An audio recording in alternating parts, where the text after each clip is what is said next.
কি হলো পারভেজ সাহেব, থেমে গেলেন কেন?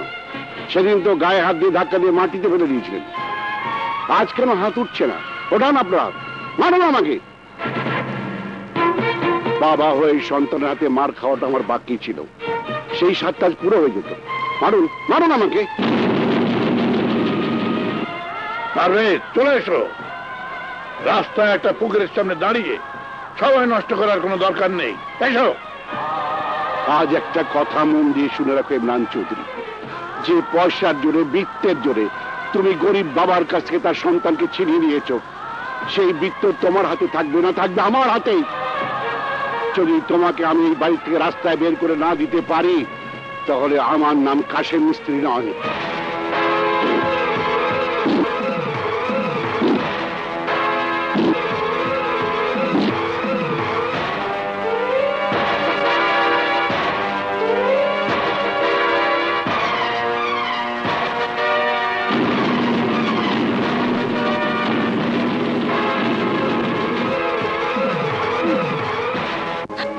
শোনার তো আর কিছুই বাকি নেই, আজ আমার কাছে সবই পরিষ্কার হয়ে গেছে। কাজল, ছি পারভেজ, ছি।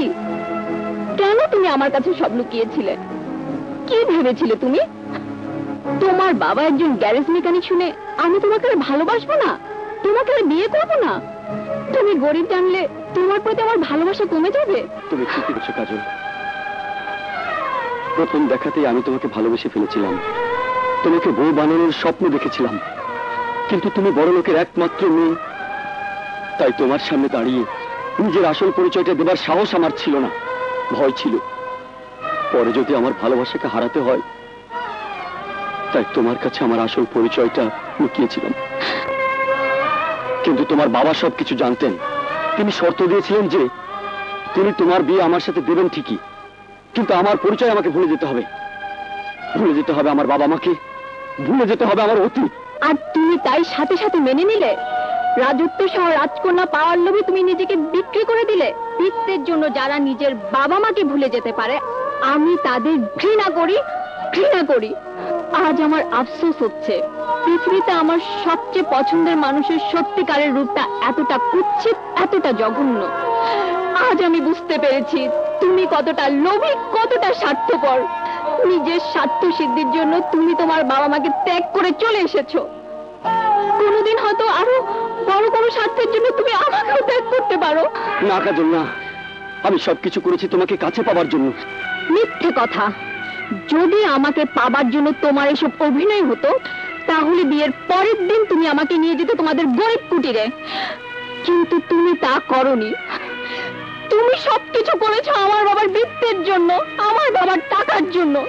এই টাকাই যখন তোমার সব, এই টাকাই যখন তোমার এত প্রিয়, তখন তুমি তোমার টাকা নিয়ে থাকো। আজকের পর থেকে তুমি আর আমাকে তোমার পাশে পাবে না। কাজল না, যতদিন না তুমি নিজের ভুল স্বীকার করে তোমার বাবা মার কাছে ফিরে যাচ্ছ, ততদিন তুমি আমাকে আর কাছে পাবে না। না কাজল না, আমাকে এত বড় শাস্তি দিও না।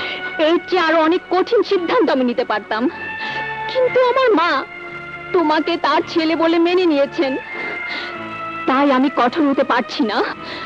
আজকের পর থেকে আমাদের বিছানা থাকবে আলাদা, আমাদের কামরা থাকবে আলাদা। একই বাড়িতে থেকেও, স্বামী হয়েও তুমি আমার কাছে আসার সুযোগ পাবে না। প্লিজ কাজল, আমাকে ক্ষমা করে দাও। না, ক্ষমা চাইতে হলে তোমার বাবা মার কাছে গিয়ে যাও।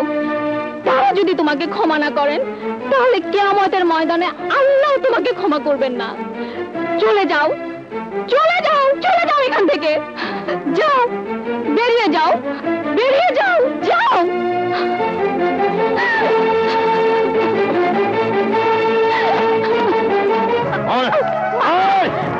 কি করতেছো? আমার কোথায় নিয়ে যাইতেছো? আমি যেখানে টাকা পামু ওখানে তোরে নিয়ে যাইতেছি। আমি যাবো না।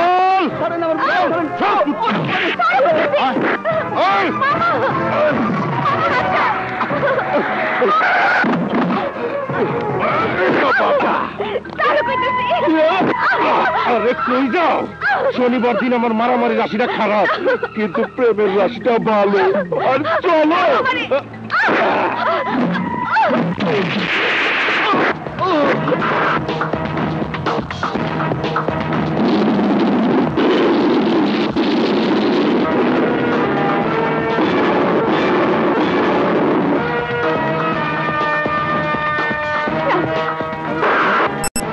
আজ শনিবার, তোর প্রেমের রাশিটাও খারাপ।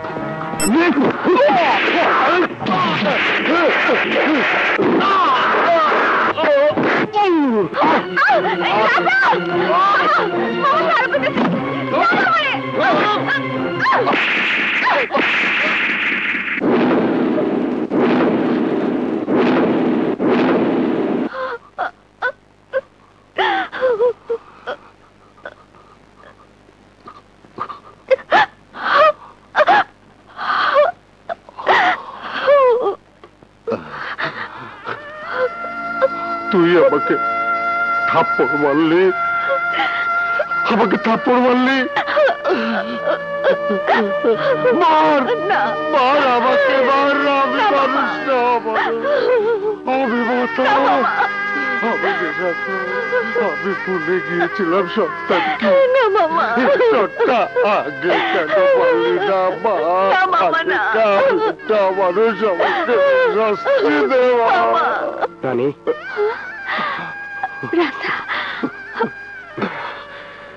বাবা রাজা, মানুষ ভুল করে, আবার মানুষই তার ভুল বুঝতে পারে।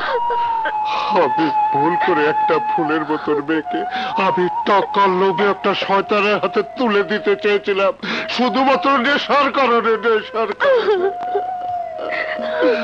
রানী আমার ভুল ভাঙাইয়া দিছে। আমি আর কোনদিন নেশা করবো না, নেশা করবো। এই তোমাদের সামনে কান ধরে তাও বা করছি, আমি আর নেশা করবো না।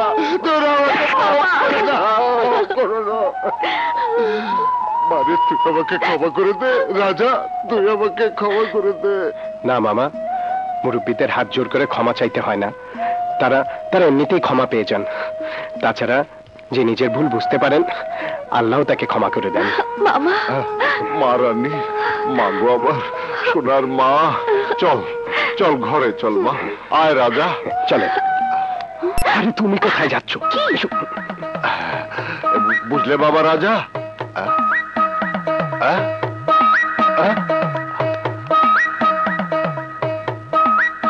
শালা ভাইগা গেল। যাক, 2 দিন পরে তো ওদের হাত এক করে দিতেই হবে।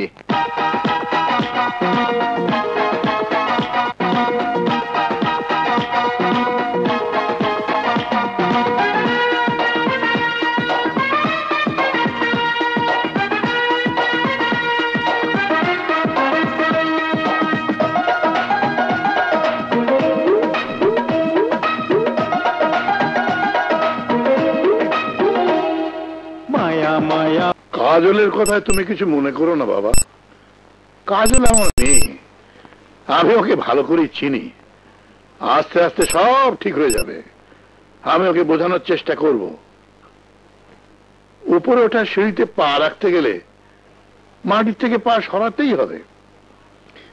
মাটিতে পা রেখে তো আর উপরে ওঠা যায় না বাবা।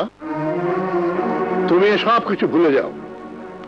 এখন ব্যবসার হাল ছেড়ে দিয়ে বসে থাকলে তো চলবে না। তোমাকে অনেক বেশি মনোযোগী, অনেক বেশি পরিশ্রমী হতে হবে।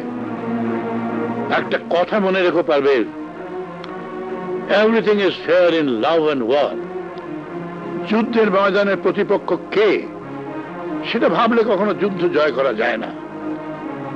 শত্রুকে শত্রু ভেবেই তোমাকে এগিয়ে যেতে হবে। আমাদের 2টো কন্ট্রাক্ট ফেল হয়েছে।